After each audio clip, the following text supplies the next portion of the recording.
Hola, de nuevo yo con mis cápsulas de reflexión. Bueno, mira, ¿saben quiénes son los que más critican? Los que nunca se atreven a nada. La gente que construye no tiene tiempo para chismear. La gente que crea no vive pensando cómo destruir. El chisme es el entretenimiento de los mediocres. Como no puedes subir, intenta bajarte. Y mírenlos, opinando sobre vidas que no pueden sostener, juzgando decisiones que no tienen el valor de tomar.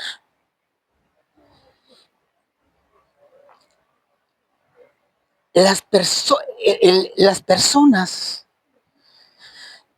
que, que están creciendo no, no humillan. Las personas que viven en paz no atacan.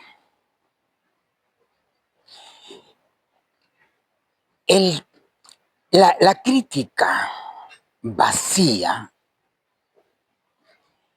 es el espejo que refleja la frustración. Así que cuando alguien te critique sin conocerte,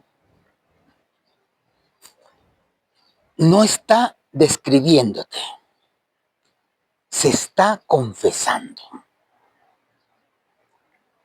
¿Y tú qué opinas? ¿Ah? Te leo en los comentarios. Hasta la próxima.